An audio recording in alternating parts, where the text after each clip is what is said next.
tidak profesionalnya pihak tertentu, terutama kepolisian dalam menangani perkara kematian Eki dan Pina ini.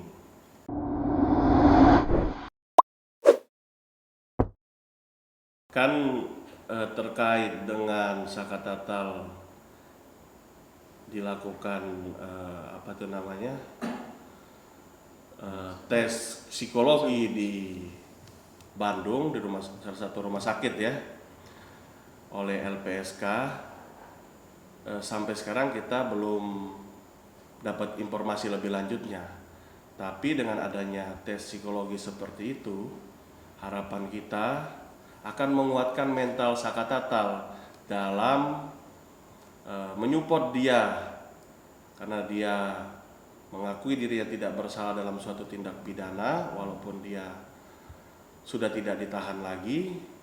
Akan tetapi guna menyupport dia, harapannya di PK bisa bebas dan diperbaiki nama baiknya. Artinya itu untuk menguatkan mental dia. Artinya sudah benar apa yang dilakukan LPSK. Karena kita tahu lembaga LPSK kan sesuai undang-undangnya lembaga perlindungan saksi dan korban gitu. Artinya bukan hanya dilindungi, dijamin mentalnya juga sangat perlu dengan dilakukan tes psikologi gitu.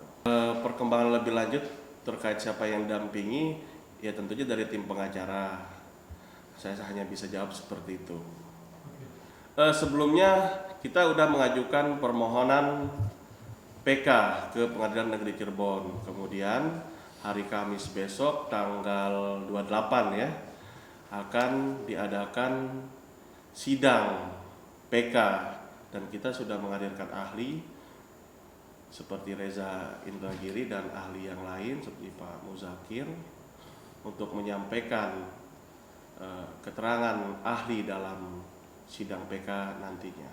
Yang jelas banyak ahli ya yang kita hadirkan, nanti ditunggu saja. Yang jelas ahli-ahli yang kita hadirkan ya ahli sesuai dengan keahliannya, ada ahli pidana, ahli psikologi forensik, ahli hukum acara pidana, terutama berhubungan dengan ahli kedokteran forensik, itu akan dihadirkan semua. Karena banyak sekali dugaan kejanggalan-kejanggalan di situ. Nah, mereka para ahli yang akan menjelaskan seperti itu. Iya, termasuk itu diupayakan nanti akan datang sebagai ahli misalnya berhubungan dengan scientific crime investigation. Mereka akan lebih paham seharusnya proses di kepolisian mulai orang ditangkap itu seperti apa, termasuk ada dugaan tidak profesionalnya pihak tertentu, terutama kepolisian dalam menangani perkara kematian Eki dan Pina ini. Mengantongi 4 alat bukti siapa maksudnya? Nah, maksudnya ada bukti-bukti novum baru yang itu bukti novum ada 4 ya, tapi saya tidak melampaui daripada Pak Krisna dan Pak Farhad untuk menjelaskan itu, nanti mereka yang akan jelaskan. Kan ada perbaikan ya, ada perbaikan dan ditambah dengan kita hadirkan ahli di situ. Dari dia sendiri udah mulai kita daftarkan, udah dia bilang dia sangat siap. Iya, dan dia sangat semangat ketika proses pendaftaran permohonan PK sebelumnya. Sangat optimis dengan bukti novum yang ada, atau mungkin nanti bisa kita tambahkan bukti novumnya agar menjadi terang terkait dugaan adanya rekayasa dalam tindak pidana pembunuhan Eki dan Pina. Sudah pasti, artinya mereka yang paling utama itu demi tujuan kemanusiaan, pasti mereka akan lakukan itu. Karena secara pembiayaan untuk ahli-ahli yang profesional pasti nilainya tinggi. Tapi ini karena ahlinya mereka berpikir untuk kepentingan kemanusiaan, ya mereka mungkin secara sukarela ataupun dengan biaya terbatas mereka siap agar terbuka perkara ini seperti apa. Putusan itu tentunya harapan kita menyatakan bahwa terpidana sangat natal misalnya bukan pelaku dari tindak pidana dan tidak bersalah dalam hal ini. Kemudian memulihkan nama baiknya dan direhabilitasi. Dengan Rudiana, karena berawal dari tindakan Rudiana mencari siapa pelakunya, artinya kita cukup iba juga dengan ada kematian anaknya. Akan tetapi bagaimanapun proses penegakan hukum itu ada prosesnya yang sudah diatur dalam perundang-undangan yang berlaku. Nah, misalnya ada dugaan penganiayaan, seharusnya tidak terjadi apabila kepolisian melakukan suatu proses atau memproses perkara secara profesional. Nah, tapi bagaimanapun di sisi lain berhubungan dengan penganiayaan itu kan harus perlu dibuktikan. Secara bukti kuat enggak, tapi di sisi lain ini karena berhubungan dengan kemanusiaan, bagaimanapun mereka merasakan dianiaya, ya mereka juga harus memperjuangkan haknya, walaupun secara ilmu pembuktian susah untuk diungkapkan gitu. Tapi itu menjadi arah atau menjadi penyebab perkara ini tidak terungkap dari dulu dan menyebabkan dugaan terjadi ya malpraktek lah, kemungkinan seperti itu. Kuasa hukum Sakatata menyambut baik ya sih artinya Pak Rudiana diperiksa? Sangat menyambut baik, karena kita bicara ke kronologis sedikit ya, kejadiannya tanggal 27, kemudian mulai dari tanggal 29 Agustus 2016 ya, puncaknya di tanggal 31 dibawalah terduga pelaku terpidana waktu itu ke kantor polisi. Menangkap seseorang itu kan nggak boleh dilakukan secara sembarangan, walaupun dia berprofesi sebagai polisi, karena bukan dalam konteks tertangkap tangan. Ya, tertangkap tangan itu tertangkapnya seseorang ketika melakukan tindak pidana atau beberapa saat diketahui oleh halayak ramai bahwa dia pelakunya. Ini kan sudah lewat dari bahasa beberapa saatnya itu, sudah 3-4 hari. Seharusnya dilakukan penyelidikan dulu dong, baru dipanggil. Seperti itu prosedurnya. Tapi prosedur itu tidak dilakukan. Nah, karena berawal dari situlah proses penangkapan orang yang diduga terjadi tidak profesional. Karena pengakuan terjadinya pembunuhan berencana dan pemerkosaan itu diawali dari pernyataan siapa? Diawali dari pernyataan Andi. Diawali dari pernyataan Andi dan Sudirman ya. Iya. Mereka menyampaikan bahwa mereka dan terdakwa yang lain melakukan tindak pidana pemerkosaan dan pembunuhan. Hanya catatan itu saja yang disampaikan. Nah, tapi di sisi lain kita bicara di putusan, semua terpidana ini sekarang merasa tidak melakukan tindak pidana sebagaimana yang dituduhkan. Kemudian juga berhubungan dengan saksi yang dihadirkan seperti Liga Akbar. Liga Akbar karena waktu itu adalah teman daripada almarhum Eki, dipanggil oleh Rudiana untuk memperkuat saksi. Bahasa memperkuat saksi ini apa? Orang yang tidak tahu peristiwanya sama sekali dijadikan saksi seolah-olah mengetahui peristiwa pidana. Nah, makanya semakin kuat rekayasa yang terjadi dalam perkara ini. Karena jelas Liga Akbar menyatakan mencabut laporannya. Belum lagi ditambah kejanggalan lain. Misalnya DPO yang melatar belakangi perkara ini. Di situ ada siapa namanya? Ada Peggy yang dulu disebut Peggy Perong atau Eki. Kemudian yang kedua adalah Dani. Yang ketiga Andi. Di situ Dani dan Peggy katanya cintanya ditolak oleh Pina. Kemudian kalau Andi karena dia ada masalah dengan geng motor Monreker. XTC. Geng motor XTC.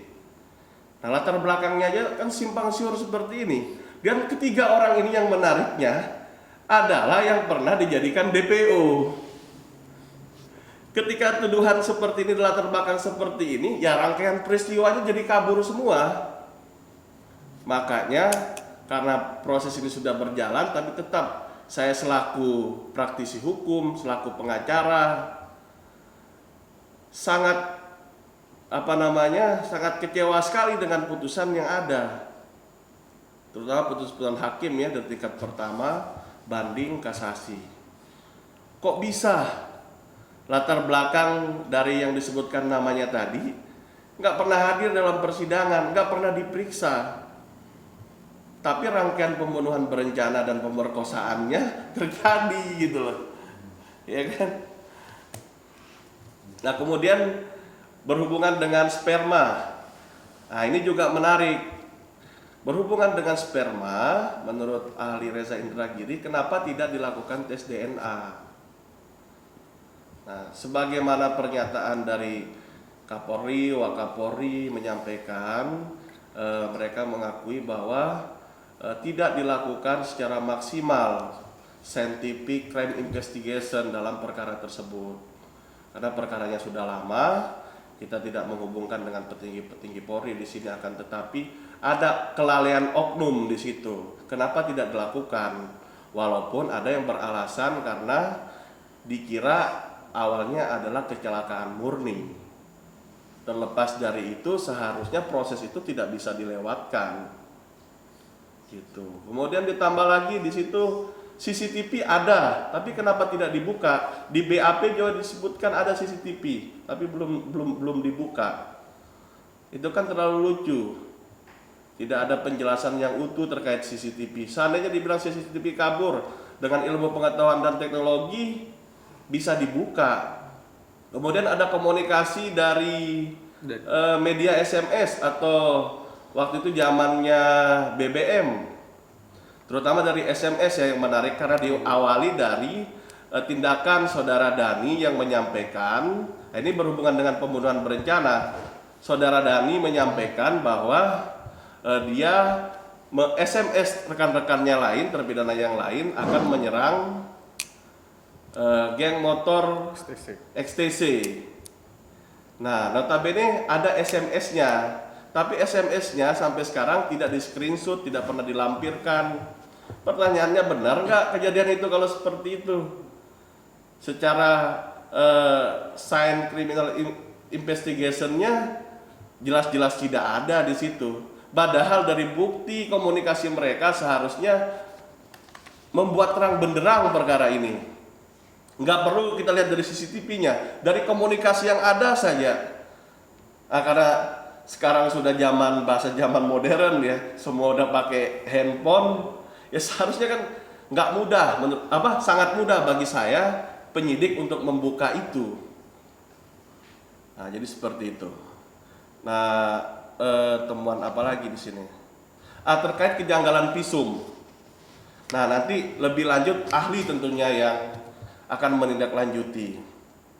Kematian daripada, terutama berhubungan dengan pemerkosaan ya.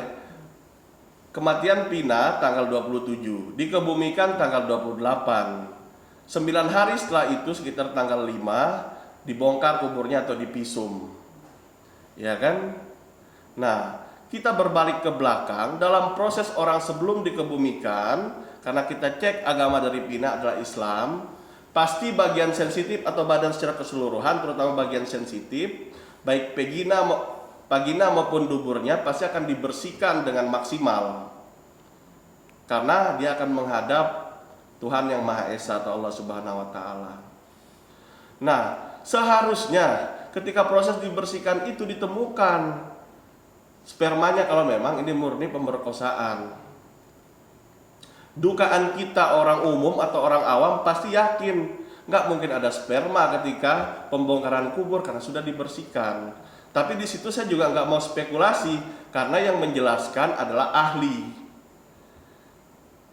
gitu. Tapi karena ini berhubungan dengan ahli, bukan berhubungan dengan Saka Tatal ya, karena Saka Tatal dalam konteks pemerkosaan tidak ada tuduhan terhadap Saka Tatal di situ, tapi terhadap terpidana yang lain seharusnya dari pengacara-pengacaranya, misalnya dari korban pun, dari pengacara korban pun perlu ditindaklanjuti karena termasuk fakta yang sangat menarik. Seperti itu. Bang, maksudnya ahli apa bang? Maksudnya itu ahli forensik, ahli Ya tentu ahli forensik. Ya intinya berhubungan dengan visum et repertumnya, kedokteran forensik maksudnya. Seperti itu.